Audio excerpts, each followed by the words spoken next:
All right, welcome to episode 25 of the Paddy and The Yank podcast. None other than Paddy himself. How you doing, baby? You're a social chameleon, yeah, you change to suit the people around ya. Bit of fucking Ian Brown. Ian Brown. Been listening to Ian Brown the lately. Brit, right? Yeah, he was originally the front man of the Stone Roses, a British band called the Stone Roses, and then he went solo. After that all fell apart, and man, he's phenomenal. I think he's a musical genius. Ian Brown. Nice. Yeah, you Shout showed out. him to me. Looks like he's the Monkey Man, right? Yeah, that's him. Yeah. The Monkey Man. Huh? I don't think a lot of our American listeners would know who he is. Well, if they don't know who he is, check out Ian Brown. Ian Brown. What? I'm laughing at your bandana. I can just see your teeth. So YouTube, for anybody that watches on YouTube, this is the first time Paddy and The Yank has actually put the video podcast on YouTube. Hopefully, yeah. So, now we're putting the shit on YouTube with the video. So, hopefully, I'm gonna take a sip from my scalding hot tea. You guys will probably not be able to see us up close and personal, but Paddy looks like if Leatherface from Texas Chainsaw Massacre happened in Australia, I think this is what he would look like.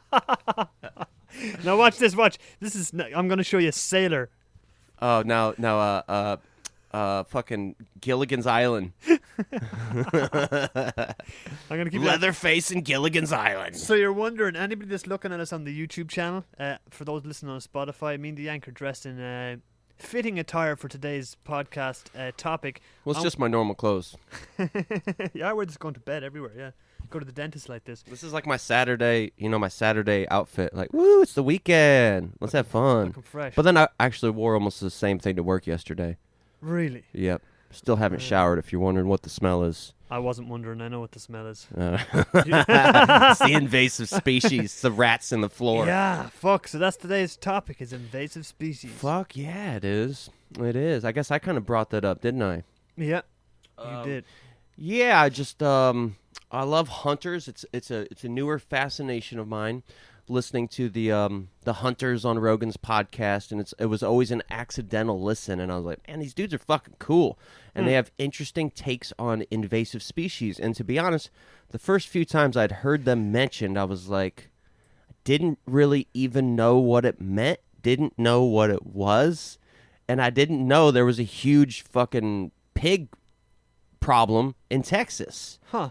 And the way they portrayed it was... You mean there's like the cops down there are really bad or what? Or like there's just like the pig population is out of control. Too many cops down in Texas. What? What? He didn't get my dry. Not Irish just Texas, buddy. That's every state in America. Oh, you mean the actual animal? The feral swine. Feral swine. Feral swine. And they even portrayed it that I think like in the future, like it could get much, much worse to the point to where there's like fucking wild boars and feral swine running all over the entire U.S. Oh, yeah. Imagine that. Well, crazy, right? You know what that could potentially do? That could potentially stamp out factory farming of pigs there, wouldn't it? Why would you need, people could just hunt their own wild pigs instead of having to rely on factory farm shit. But that would require people to man up. Yeah, I guess. And learn how to true. shoot a gun, right? Well, if that's what you consider to be manning up as learning how to shoot a gun, then I guess I don't mean it in quite such a sexist fashion, but when I say man up, I mean take responsibility, take control, take leadership of your life. That's what I mean by man up. That's some good tea. Thank you. It's organic. Organic black tea. It's nice. Yeah. So you've got an invasive species there, and it's a wild pig. Yeah. But just like I was a bit clueless on what invasive species is, I'm going to go ahead and go into the definition, the word, and the history of it. Okay, before you start that, in Ireland we have had an invasive species for the last 800 years. The British? Fucking right. Oh, I was thinking about that yesterday, man. But I'm only joking. The old Brits are all right. Back in the day they were they were trouble, but they're all right now. But yeah, so an invasive species is a species that is non-native to the ecosystem in which it is currently living, right? So they're introduced to that ecosystem by humans, and then that species causes economic harm, environmental harm, or harm to humans. Right? So you can probably think of several examples of that. Actually, when I first read this definition, you know what I thought of? No. Hernan Cortez and the Spaniards.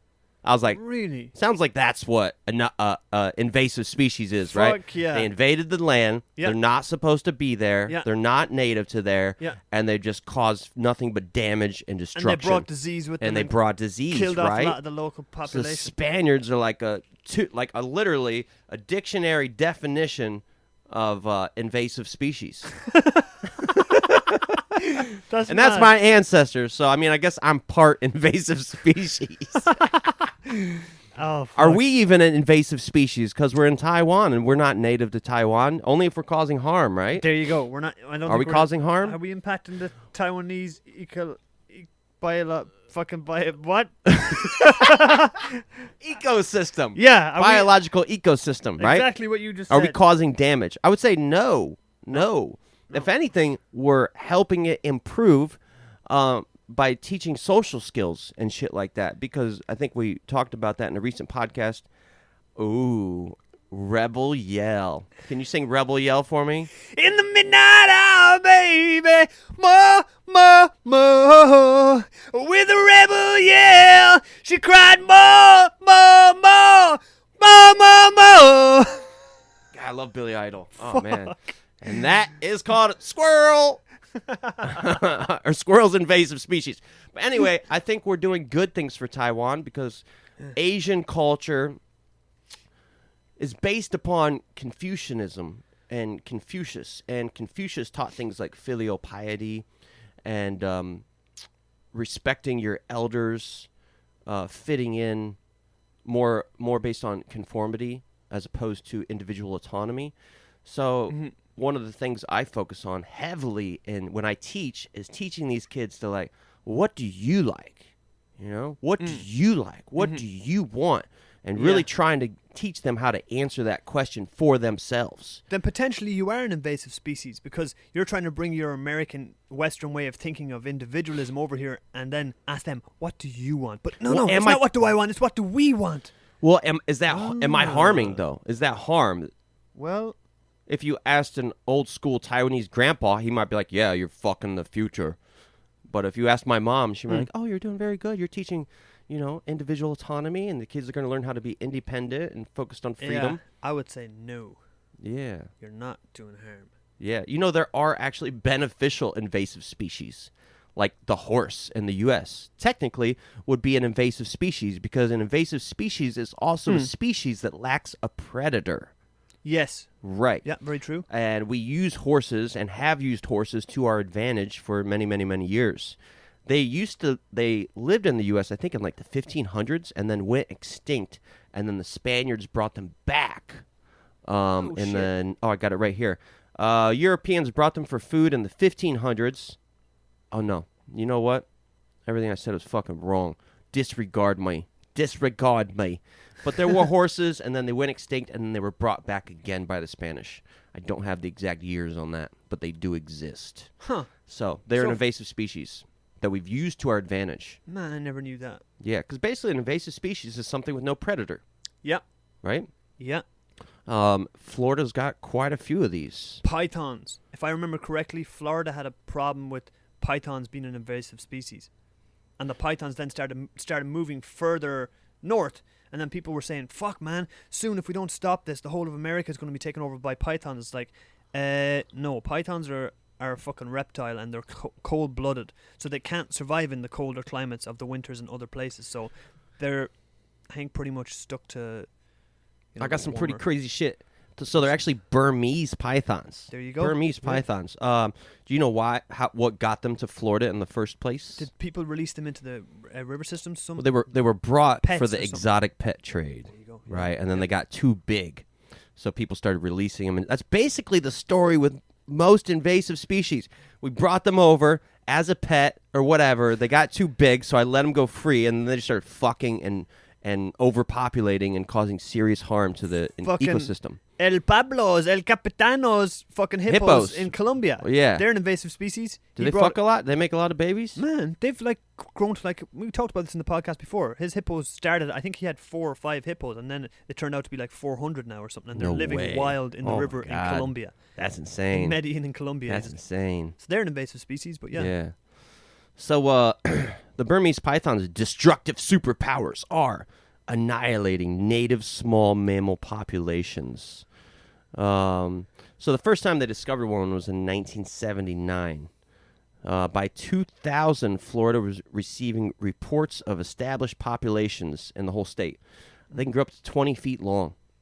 Big snake. 20 feet. So I'm like not even 6 foot. So that's like 3 of me. What? That's crazy. That's like that movie Anaconda with J-Lo and fucking Ice Cube. That was a great movie. It was a pretty good the movie, original right? Anaconda. You know who else was in that? Danny Trejo. That's right. He talks about it in his book. Ice Cube. Yeah. Fucking, what was his name? A lot of like not white people, right? J-Lo, Ice Cube, fucking the guy from Pulp Fiction with the long hair. I don't remember his name. John Travolta? No. Come on, fuck. Of course I remember John Travolta. You just call me fuck? I said, come on, fuck. Said, come on to fuck. Oh, come on.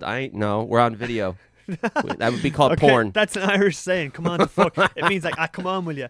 But the guy with the long ginger hair in Pulp Fiction, whose housemate... Oh, no. The heroin dealer. The heroin dealer from Pulp Fiction. Ah, yeah. He plays the captain in Anaconda. Oh, okay. He gets that bug in his throat, and then they fucking cut his throat open, and I can't watch I that remember. Great movie. I remember. Yeah, so the big problem with Burmese pythons is in Florida they have no predators. So so it says they've devoured 90% of small and medium-sized mammals in the Everglades. That's crazy. This is pretty crazy. There's one case where one killed and swallowed 3 deer, a doe, and 2 fawns over a 3-month period. I'm not sure how they were able to follow this one Burmese python and narrow it down to be like, that Burmese python killed 3 deer. Territory. Maybe they stay in the same kind of neighborhood, or they possibly put a chip in it. Yep. There's another story in 2009 where a Burmese python broke out of its terrarium and strangled a 2-year-old girl to death. Fucked, right? Man. That's scary. This shit freaks me out. Did he get convicted of murder or manslaughter, or what was it? They hung him. They hung his ass. Fuck. And they skinned him. And they made belts out of the skin for the mom and dad. That's pretty fucked up. Yeah. The skin from the baby. Oh, not the snake. Not the snake. They released the snake. Oh, that's not so fucked up. Yeah. Yeah. But these Burmese pythons, dude, they can make 50 to 100 eggs a year. That's quite a bit, right? Yeah. 100 eggs a year, 100 additional snakes per year. That's crazy, man. Oh, if you think 100 eggs per year, and then out of those 100 eggs, they can start producing hundreds of eggs per year. I mean, 100 of those eggs wouldn't survive, because a lot of the time, and especially in the animal kingdom, like you could have a clutch of 100 eggs, and maybe 5 will make it to become adults, or 10 or whatever it is. But even if that, right? Even if it's like over like a 3-year period, then how many Burmese pythons do you have producing how many eggs? Do you know what I thought there too? The first thing that I thought when you said that the Burmese python has taken out 90%, did you say, of like small and medium-sized mammals? Imagine, right? Let's say these mammals, one day there's no such thing as a Burmese python to them. And then all of a sudden you've got this long fucking reptile that's fucking just decimating them, and they're like, what the fuck is this? Where did it come from? Because it's like, they in their lore, in the lore and the folklore, these fucking, what did you say they were? Burmese pythons? No, the things they're eating. The small mammals. Yeah. In their folklore and lore, like they'll have the story of this beast, this reptilian beast that comes and decimates. That's because I believe, little creatures like that can talk to each other. Yeah, I'm like, that was so far left field. I was like, all right, wait a second, where the fuck is he? Let's try to comprehend what's going on here. Yeah, but all of a sudden it's like, boom, they've got this fucking snake they got to deal with that they didn't have before. So these animals, it's like an alien. There you go. Essentially, it's like an alien, right? Randomly came on this little thing I want to read for you I found last night. It says, open season on pythons. This was like in red at the end of a news article, and I was like, whoa, this is pretty interesting. Open season on pythons. Because the Burmese python is such a recognized nuisance to the Everglades ecosystem, The state of Florida has removed barriers to hunting them and even set up incentive programs. Hunters can kill Burmese pythons and other invasive reptiles on private lands all year without a permit or hunting license. As of 2018, hunting regulations have eased up on some public lands as well. Hunters can work without a permit or license, although there are some restrictions and guidance around the humane methods. For more information on how hunters become approved for official python eradication efforts, go to the South Florida Water Management District's Python Elimination Program. It was like very funny because it was so official in red at the end of this news article. And I was like, you could tell it was like directly from the government. So they've basically just like purged. They're season. purging the fucking what you call them, the pythons. Yeah, this purge is the on this is a python purge for the pythons. Yeah. Well, hey, I guess they think they got to do something to control them, but they can't move. They said between North. 1997 and 2012, the raccoon, opossum, and bobcat populations dropped by like 90%. Fuck, man. It's pretty insane, right? Because if this is unnatural. This is like the future. But if like shit like that happens, then the ecosystem as a whole is totally out of whack, right? The bobcats are pretty important. The raccoons are pretty important. Yeah. The opossums, like these are all important. And if you start taking those out, what is the future of the ecosystem? Giant fucking snakes. Well, you would think that like even the soil would get fucked up. Like I don't know. Of course, yeah. Each of these things. Each creature plays an important, pivotal role, right? Yep. Unless the python just eats everything. But is the python going to eat the bugs that these creatures would normally eat? If not, are we then going to have an overpopulation of certain insects? Maybe that's what we want, That's right? what happens. Because in the future, they're saying like bugs will be an alternate source of protein, right? If we were to run out of good food sources, we could just eat bugs. Fuck, man. Some serious speculation there, That's right? pretty crazy, and it's like, yeah. So we already know about feral swine, but what I do want to talk to you about... Feral swine. I'd love to call someone that. You feral swine. Hunter you. Thompson called everybody swine. Swine. What did he call? There's a few different things he'd call people. I think swine was one of the big ones. You feral swine, you. Dude, what do you know about European starlings? I know they're a bird. Dude, right? the story's fucking crazy. Let me hear it. All right, so they originate from Europe, Asia, and Africa.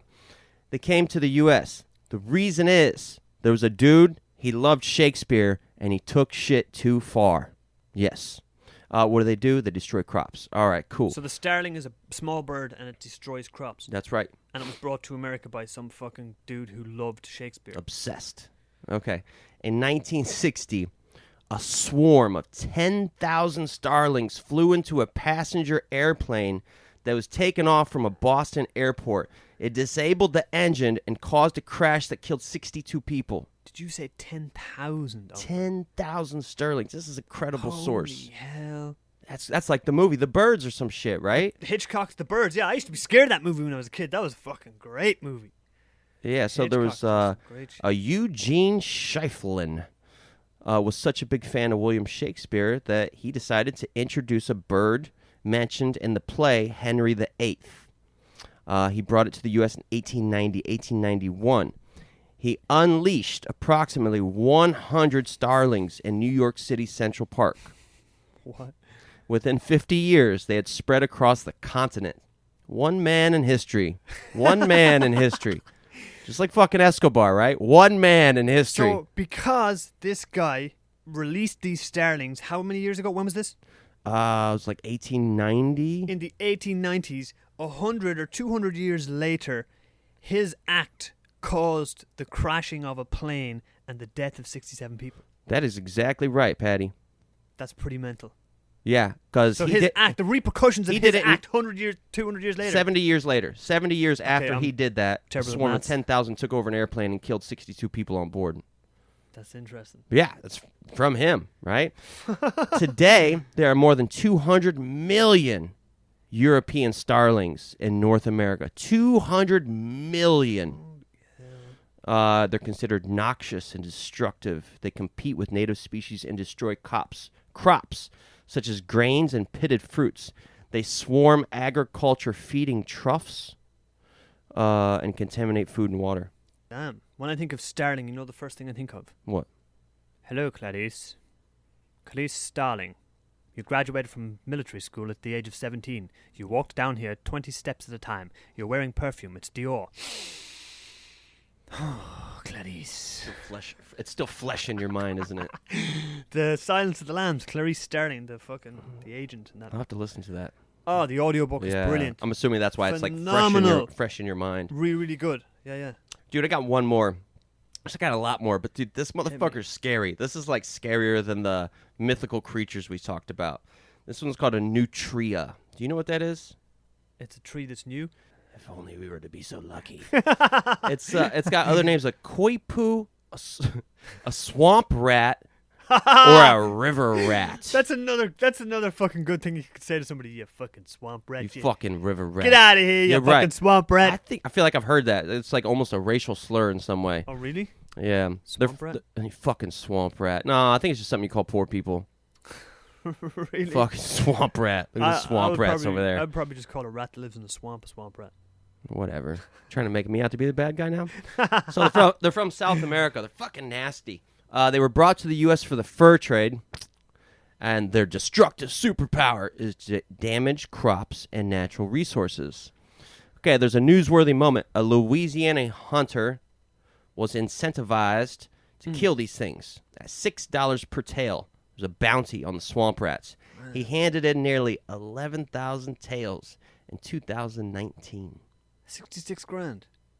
$6 per tail. He had 11,000 tails. 66 grand, huh? You're quick, huh? Man. Should do a podcast about algebra. I was calculating that as you were saying it. I was like, 1 plus So 2 these is things 4. are like, it's like a cross between a beaver and a sewer rat. Like, I don't know about you, but that makes my skin fucking crawl, dude. That is nasty, right? Beaver and a fucking sewer rat. They have large orange buck teeth. They can grow as large as 20 pounds. You getting the picture, dude? These things are just. When I was like, ugh. Fuck one of those guys. Right, and I'm imagining they're pretty destructive. Like they could probably fuck us up, and they probably have mad diseases in their mouth. If they were to bite you, you'd probably be done. So they came to Louisiana in the early part of the 20th century for the fur trade. Blah blah blah blah blah. Traders. Oh, the market went down, so the traders just released him and let him go. Because the demand went down, so they're like, all right, just get the fuck out of here. And then they started causing a lot of damage. And they just chew on shit, right? So they just chew on shit until everything fucking breaks. Well, when I think of a rat and a beaver, what do I think of instantly? Chewing, right? Chewing. Yeah, chewing through stuff. Yeah, and they also burrow into the ground, which can like fuck up roads, bridges, golf courses, because they're like digging tunnels under the ground, which is also something iguanas do. And that's how they're able to damage like water irrigation systems, because they're like burrowing and digging tunnels under the ground. Did you ever hear, also when I think of a rat, you know one of the things that comes to mind straight away? Did you ever hear of the medieval torture of putting a rat on someone's, either their chest or the top of their head? They would put the rat and then they would put a metal bucket or container on top of the rat. They did that on Saw, right? Really? I'm pretty sure. I've seen that in a movie. Okay, well, I think that originated from medieval torture. And they would put hot coals on top of the bucket, and it would get so hot in there for the rat that the rat would start to tunnel through the person. I think it was Saw, but it could have been a gangster movie. There's definitely we're gonna Google that a little bit. I believe that originates from medieval times. No shit. Man, that's scary, man. Medieval times, they had some really, really inventive fucking ways of torturing people. That is brutal. Yeah, I went to a display before. I can't remember where it was, like some museum display, and it had original medieval torture devices there. Like they had the iron, is it the Iron Lady? What do they call it? Where it's like they go into this like coffin, they stand it up and they close it, and it's just like all nails, whatever like that, and it just sticks into the person or whatever like that. That's too easy, man. They also have this thing. It'd be like instant death. It's a triangular. It's like a little triangular pyramid, and it's like a chair, and they sit the person on top of that. And Hold on. It slowly goes. Can you just stop and we just do a whole podcast about that? Medieval torture devices. Awesome, all right, awesome cool. topic. Right, just okay. stop now. It's too juicy, dude. We're getting off topic as well. All right, I'm stopped. So I still have a lot more prepared, unless you want to chime in. Okay. When I think of invasive species, the only thing... I didn't ask. I just said, do you want to chime in? Yes, simple yeses and nos will suffice. Hey, I just cut to the chase and I get right on with what I'm saying. I don't need to go, yes, I am willing to contribute to this podcast by explaining my thoughts on invasive species. Take it away now. Take it away, take it away, take it away. It's not take it away, it's give it away. I'm changing it, man. They're giving it away. They ain't taking it away. They're giving it away. Just like we're giving you this podcast here for free. But if you do want to support us on Patreon, that would be great. Please support us on Patreon, our knowers. All knowers, you are much appreciated. We got the Yank is Good crack shirt out there. Oh, it's like our mid-podcast ad, right? Yeah. Please support us on Patreon. We need to got get the a new links interface. up on Facebook. We got the link up on Instagram. It's out. Check us out. We actually we're progressing in the podcast. We're starting to do some international interviews. We're bringing people in. The only problem is we need a nicer audio interface, which is a decent chunk of change. So right now we are calling out to you, our knowers and listeners. We need money. I need money.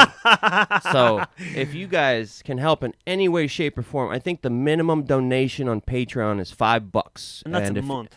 That's a month. So if you go on there and you donate $5, I think it's automatic, and it will take $5 out every month. Yeah. But it's only $5. And that's for 4 podcasts. That's 4 podcasts you'll get in that month. So you're basically paying like $1.25 a week to listen to one of our podcasts. So if you enjoy it and you enjoy what we're doing, and we put a lot of time and work into this podcast, and we're just going to keep trying to grow it and grow it and grow it, then get your ass on Patreon and fucking donate, for God's sakes. Yeah. That's the end of our fucking little fucking every dollar hat out. Every dollar helps. Every dollar helps. All right, that's enough of fucking hat holding for now. Yep. So when you talk about invasive species, the first thing that comes to my mind, the first thing that did come to my mind was the pythons in Florida. I'd heard about that and watched a documentary on it years ago. But the second thing that comes to mind is Australia. And do you know about the bloody invasive species in Australia? I do not. Apart from all the white Australians, because that's the biggest invasive species in Australia, right? The whites took all the land off the Aboriginals, just like were they British whites? They must have been. I think some of them were possibly Belgium as well, but they sent a lot of the people in Australia originate from Ireland and places like that, because we were sent there as convicts. They sent Irish people to Australia as convicts. Yeah. Was that kind of like Escape from New York, Escape from L.A. type situation? Except in real life. I just kind of rewatched it a little bit the other day. I'll get into that another day in a different podcast. But when I think about that, I think of the cane toad in Australia. Okay. Now, what the cane... Okay, so let's back it up a little bit first. Back in the 1920s or the 1930s, Australia had a problem with this little insect, I think you could call it an insect, called the cane beetle. And now what the cane beetle done was it would eat the leaves of the sugar cane, right? And this is a big part of Australian agriculture, right? Is their fucking cane sugar industry, as it is in probably most countries that grow it, right? Now, the problem wasn't necessarily the cane beetle, but it was its larvae, which it laid under the ground, and the larvae would eat the fucking root of the sugar cane. And this was a big problem. So what did the fucking Australians decide to do? Or what did they tried pesticides, but pesticides were killing, local insects. Well, that would go into the sugar cane, right? And it's killing local insects. So they tried all these different things. And in the end, they decided to introduce a species to try and eradicate the cane beetles. And what they chose to do was they imported, I think it was 300 cane toads from Hawaii. This is just humans playing God, man. This backfired big time. So the Australians themselves introduced the cane toad to get rid of the cane beetle. You know what happened? The cane toad didn't even fucking eat the cane beetles. It just went around fucking eating all these other fucking insects, and then anything that ate the cane toad would die. No shit. Pythons, snakes, crocodiles, because the cane toad secretes an extremely poisonous toxin or venomous toxin from a gland in the backs of its head. So anything that would eat it would die like a couple of minutes later. So it wiped out like 90% as well of like it not even 90%, it actually extinct a load of different animals there. It extinct them, completely wiped them out. They're gone. They don't exist anymore. How the fuck do you say that? It eradicated them? Forever. So there's no, like, how crazy is that? And the Australian government, or the Australians, they introduced this cane toad. And not only that, but it started spreading throughout the whole fucking country. And now it's gone. It started in Queensland. They introduced it in Queensland, which is, let's say, the northeast of Australia. Queensland. They introduced it there, and now it's spread as far as New South Wales, which is where Sydney is, and also Western Australia. So this thing is just like absolutely just There's just no decimated. predator, right? Because nothing can eat them. Yeah. There's a few different things they've discovered that there's a few different things. There's a certain type of bird that can eat them, and there's a certain type of frog that can eat their larvae or eat their spawn. Sorry, not their larvae. Fuck, that's a bug. Can eat their spawn, and it won't die either. And they've also found out that the baby cane toads are attracted to the venom gland or the poison, the scent of it or whatever it is, that they're attracted to that as young ones. So they've started luring them and capturing them and doing whatever. But oh, nice. this was in The Simpsons, man. The Simpsons done an episode, and this was in the fucking Simpsons. You did your research on The Simpsons? I didn't have to. When you said invasive species, and I heard about this when I was a kid, about the cane toads and the cane beetles in Australia, and how we all thought it was hilarious, that they tried to get rid of this fucking bug that was eating the cane sugar by introducing a toad that didn't even eat the bug and just decimated the fucking land. It was like, they're like, fuck, mate, I think we got a problem here. What is it, Bill? Well, those fucking cane toads we brought over here to fucking get rid of the cane beetle? Yeah, I know all about them. Yeah, we introduced 300 of them. Well, you might want to sit down there, Bill, but there's actually 200 million of them now, and they don't even fucking eat the bloody cane beetles. Well, you fucking keep fucking Josh told me that they fucking do. Well, Josh must be a fucking liar. Who told Josh about them? I don't know, mate, but we got a fucking problem on our hands here now. That's probably the conversation that happened when they realised that, hey, these fucking cane toads don't even eat the cane beetles. So yeah, there you go. That's my rant on invasive species, the cane toad in Australia. Well, that's pretty gangster. That is pretty gangster. Let's see what... I mean, would you call that a major fuck-up? Fuck yeah. I mean, all of these... Man. All of these are huge fuck-ups, right? I did see a cane beetle when I was in Australia. Yeah? Yeah, someone I knew was going skydiving, and I wasn't doing it. And when they were going to land, where they were going to land was in the middle of this massive fucking field. Sugarcane field. And... of course, it was a big clearing, but there was still sugarcane growing everywhere. And the dude was driving me out there, and he's like, "You want to see a fucking a cane beetle or whatever it is?" I was like, "Yeah, okay." He's like, "There you go, that's one right there." I was like, "All right, nice." He's like, "All right." And then we just turned around and didn't say anything then for the rest of the trip. Yeah. All right, I'm sorry. I got a little bit sorry, more. just be careful. You were saying that that an invasive species in America is the python, right? And the horse. The Burmese python. Yeah. In Australia, it's the cane toad. In Ireland, it's the Brits. I mean, sorry. In Ireland, it's one called Japanese knotweed. Mm. And there's signs all over Mayo. Even outside in our front garden, the council put up a sign saying, "Do not cut down Japanese knotweed." I think when you cut it, it spreads. It's like a plant or a tree, and it's just fucking taking over shit. Yeah, invasive species can also just be a plant, some sort of plant that grows. The guy that sent us the video of him on the tractor, I brought up invasive species. He's like, "Yeah, goddamn, I got this moss growing everywhere," and I'm like, I don't know if he said moss, but something like moss. And I was like, I didn't even think about that. Like invasive species that are plants creeping up and creeping in and fucking everything up. That makes a lot of sense. Yeah. Another big one is fucking iguanas, and it's actually a fucking global phenomenon.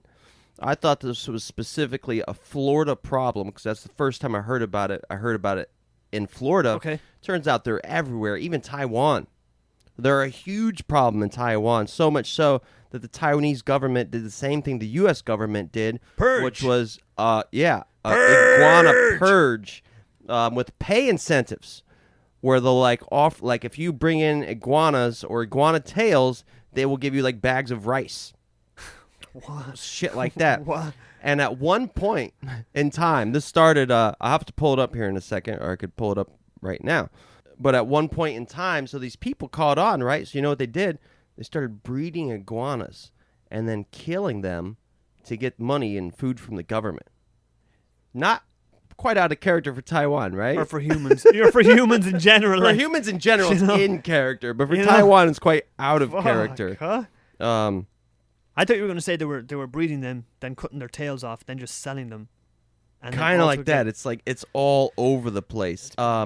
It's been a huge cruelty problem, the iguanas in Taiwan, It's gotten so bad, there have been cases where they found people that stuffed firecrackers in their mouths or shot them with bows and arrows. They stuck firecrackers in the iguanas' mouths. That is correct. Why? Don't know. They're just so pissed off at these iguanas. Give me a being cage. big. Give me whoever does that, and I'll fucking... Yeah. So now animal rights groups are fighting for the government to step in and prevent people from doing it in such a inhumane way. If you can do that, you're lacking something. You're lacking some kind of empathy for sure. If you can put a fucking firecracker in an iguana's mouth and blow its face off. I saw a kid when I was little do something like that to a frog, and like to me, I was very, very young. I'm talking like fifth grade, but right? But if a grown up, if an adult can do that, they're kind of. I couldn't even do it as a fifth grade. I was perplexed. I was like, "What? We're torturing a frog in a shoebox like this? I don't think I like this." Like, I was so young and innocent, but I was like, this doesn't feel right. I knew it even then, right? And as an adult, I know why it's wrong. There's a place in China. I really didn't want to mention this, but it just comes to my mind, and fuck it, I might as well get it out. There's a place in China where they boil dogs alive in some kind of a festival. They also hack their limbs off while they're still alive. I've seen a video of this before, and I don't fucking even know it did. I would literally go on I would go on a Metal Gear Solid trip to this place. And the thing is, though, and hack them up. I went on a mad rant about this before when I first seen it. I was like ranting to everybody about it, and then someone said to me, "It's like they don't know any different. That's what they've known their whole life. So doing that to them." But I was trying to understand that. I was like, you can inflict that much pain and cruelty. Like, they were hacking the dog's legs off, and the dog was trying to crawl along, and he's still alive, and he's like going, and then there's another one of a dog in a pot, and she's pushing him into the pot, and he's boiling alive, and he's screaming. You watched this? I seen this before, and I really wish I never watched the video. Yeah, that's like the shit. It made my blood boil. It was like the faces of death, I almost right? wanted to get on a plane and fly to this town and just start taking cunts out, like, you know what I mean, just left, right, and center. It boiled my blood beyond belief. It's like, how can you be so fucking cruel? And then when somebody said to me, "Oh, but that's their culture and that's how they're," I was like, I don't give a fuck. I can't. What the hell? Like, seriously? Dogs are not an invasive species.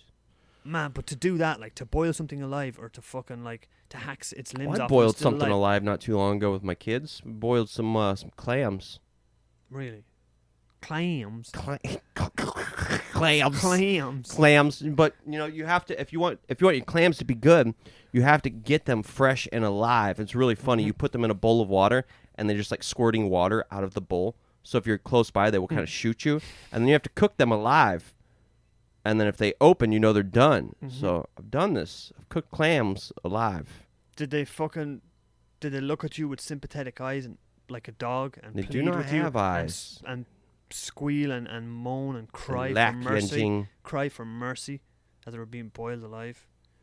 Obviously, that's miserable. We need to change the fucking topic. You're gonna bum our knowers out. Well, fuck that. Asshole. All right. So anybody that does that in China, fuck you. All right, I know how to fix and save our lives here. I got a perfect thing here. Okay, cool. So yeah, iguanas are a problem everywhere. Why? People get them as pets. They get too fucking big, and then they let them go because they can get like 20 feet long. Wait a second, I might be exaggerating. I'll check my numbers and try to correct that. Iguana. That can't be right. Yeah, I don't think it's right. It might be like 10 meters. I'll probably stumble across 10 meters? That's 10 meters is about 20 foot, you fool. Is 10 meters longer than 10 feet? Fuck yeah, it is. All right, check this out, dude. So, if you're in Florida, I don't know if we have any knowers in Florida or not, but if we do, they probably know what I'm talking about. It has been raining frozen iguanas in Florida. Patty, do you know about this? I do not know about this. This is fucking true story. This is true story. It's going to be best if I just read this article for you.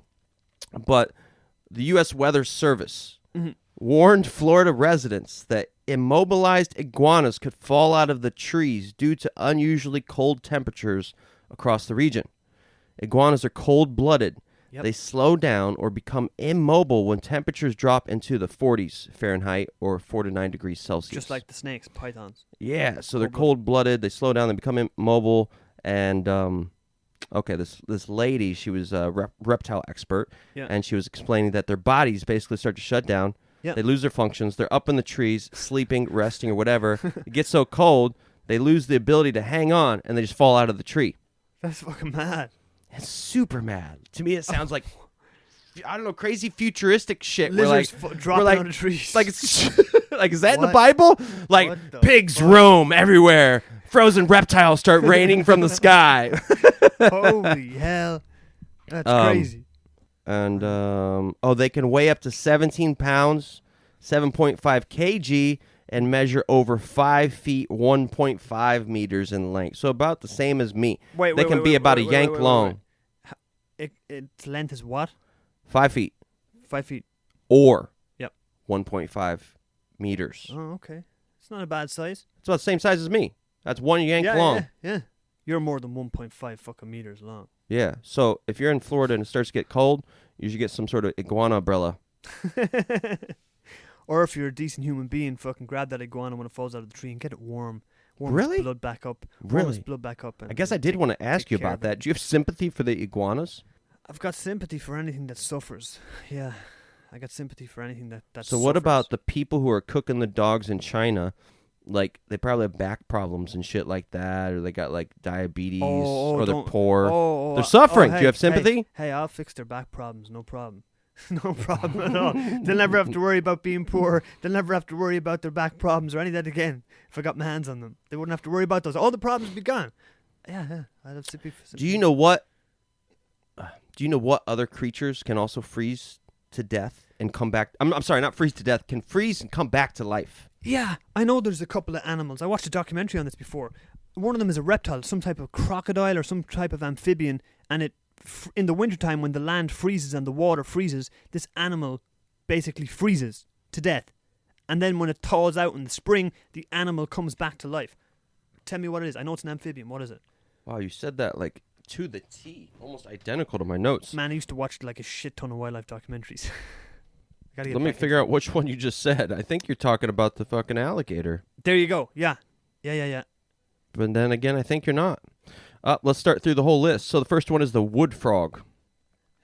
And actually, an amphibian. It's very interesting why and how these things freeze and come back to life. That is the most fascinating part of this. Check it out. So this wood frog, only 70% of its body will freeze, including the brain and the lens of the eyes. The heart completely stops, so do the muscles, and so do the breathing. But when spring comes around, the frog's hard body thaws out and comes back to normal.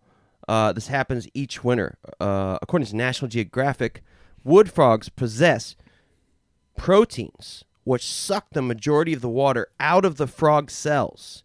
At the same time, the frog's liver creates glucose, which fills its cells and operates as a thick, sugary syrup to keep them from freezing solid. Water returns back into the frog cells once their bodies warm up again. How crazy is that? I think that's nuts. It's absolutely insane. They have a protein that sucks the water out, and then their liver creates glucose, which fills its cells and forms a thick, sugary syrup. It's so insane. Like, have governments and army departments looked into this, I wonder, or tested this and studied this? I'm sure. Like being able to freeze someone solid and then thaw them out and they're still alive. Like that's insane. It's super insane. That's people think about that for the future. Oh, if I could freeze myself now and then thaw myself out. Demolition Man. That was Demolition Man. Right. But there's actually animals in the world, amphibians, that do this and can do this. It's blew my mind. When I seen the documentary before, it blew my fucking mind. Yeah. Another one's the Arctic woolly bear caterpillar. These are like in the Arctic Circle. They can survive the cold of the Arctic Circle or Canada or Greenland. They're always in a state of freezing, thawing, or feeding. This one's pretty similar. It has sugar in its blood, and the sugar works like an antifreeze that protects the cells in sub-zero temperatures. It'll freeze and thaw about 7 times in its lifetime before it pupates. Is it pupates or pupates? Right. Pupates. Pupates. Before it pupates and becomes a moth. Once it becomes a moth, it'll only be alive for a couple weeks before it breeds and dies. You wait your entire life, freezing yourself and unfreezing yourself and thawing, and then boom, you become so you can fucking die. A flying thing. A flying thing. Jesus, sound like a fucking idiot. To become a moth, and they're only that moth for a couple weeks, and then boom, you're dead. It's crazy. I feel like it's a metaphor for life. Make the most of your time before you become that moth. Yeah. And then alligators, they can also do the same thing. Yep. And they got a little trick. And the trick is when the water starts getting cold, they stick their snout out of the water so that they can continue breathing Yeah, so they can still breathe until the water heats up again. Doesn't the water freeze around them? And they basically, you can see pictures of them frozen there with their snout out of the water. Yes, correct. That's mind Doesn't blowing. make sense. It's Doesn't make mind-blowing. sense. And what do? They just... That's it. That's all. That's all the information. They just stick their nose out and boom, they can keep breathing. I think it was David Attenborough's series Planet Earth that done the documentary on those. I could be wrong, but I think it was a David Attenborough narrated documentary that done it on the animals that can freeze themselves. Oh, no shit. And then That would be thaw cool. out. I think it was one of those. So Very anybody interesting. listening that's interested, check it out. Yeah. And then we also got painted turtle hatchlings. So how do turtles breathe, Patty? How do they breed? Yeah. Well, turtles, I know, they usually lay eggs on a beach, on a specific beach, and then they will... I've laid Head eggs off. on a beach before. So have I. The turtles will, lay their eggs on a certain beach. And again, like we talked earlier, the turtle might lay 100 eggs or whatever like that. Only a few of them will make it to the water, to the open ocean. Them turtle babies, whatever you call them, they will go for thousands or hundreds of millions of miles around the world in the ocean. But when they go to reproduce, they will swim back to the very same beach that they were hatched on. That's crazy. How the fuck do they do that? How do they remember that, right? Something to do with, they said, a magnetic pull. So imagine a turtle born on a beach in fucking Africa. It hatches from its egg. It makes its way to the water because their instincts tell them straight away, go to the water. Yeah. You can also watch a David Attenborough narrated documentary on this as well. And they head to the water and they survive all this crazy shit. And they go in the ocean for fucking 50 years, whatever it is. And they swim around in the ocean for fucking years and years and years and years and years, and they somehow remember that they got to go back to this very same beach that their mother fucking laid them on. I mean, like, gave birth to them on, and they hatched, and they Like repeat. like GPS or something. They repeat the cycle. Teenage Mutant Heroes Ninja Turtles. Biological GPS. Fucking crazy, huh? You did not answer my question at all. When you talk I about- said, how do turtles breathe? And you just told me this long story about that, which is cool. When you asked It's a me cool about story. wildlife, man, I got a lot of shit to say. You know? So how do they breathe? I thought you said breed. Oh, okay. Now I understand our breaking communication. Sometimes it feels like I'm talking to a fucking Taiwanese girl, Patty. That's crazy, man. Jesus. Jesus. That's why I went on a fucking wild thing about them laying their eggs and then going out into the I'm ocean just and like, coming back this to is the beach. fascinating, Patty. I How just do don't they understand breathe? the relevance. How did they breed? Like, breathe? Who she? do they breathe with their fucking ears? No. Do they breathe with their mouth? The rectum. They breathe with their ass. They're ass breathers. Only painted turtle hatchlings. They're What? ass breathers. They breathe through their ass. No. But I like it. Sounds funny, don't it? Ass breather. That's a good derogatory term right there. So they don't breathe through their ass. Fucking swamp rats and ass breathers. That's all I got around here. So you're joking? They don't breathe No, through they their breathe ass. through their skin. Fuck you, man. I was like, what? That's crazy. Well, we got two new condescending All right. words we can start using with people. Swamp rat rats and and ass ass breathers. You fucking ass breather. You dirty swamp rat. So go on. They breathe through their skin, which means they also have lungs. They can live in freezing cold waters, lakes, whatever the hell, as long as the water is partly oxygenated, because they can just breathe through their skin. That's pretty. We also got the Alaskan Darkling beetle. You were talking about a beetle, right? This Yeah. can withstand temperatures as low as 76 degrees Fahrenheit by keeping its watery cells from freezing solid. This beetle produces a sugar-based antifreeze called xylomanan. Along with the aid of oily compounds, this antifreeze prevents ice from forming in the beetle's cells. They're going. So all these creatures, it seems, produce some sort of sugar-based antifreeze. The beetle did it. I think the frog done it. the frog did it. There's. The caterpillar did it. I hate to say but this. the alligator and the turtle did not. I hate to say this, but there's human test subjects probably now as we speak. Oh strapped to a God, bed. making sugary Being antifreezes and injected shit. as experiments. They're being experimented on. for Imagine this. how deadly that would be as a weapon. Fuck yeah. Wait, would we even need that? We just have like droid fucking. Yeah, what would be the advantages of freezing yourself? And being able to thaw out? It's like, What are the things called that Obama sent a lot of? to blow Drones? shit. Drones. I said droid. Drones. Do we even have use for a soldier that could freeze today when we have like drones and robots and shit like that? I don't know, man. Does that serve a purpose?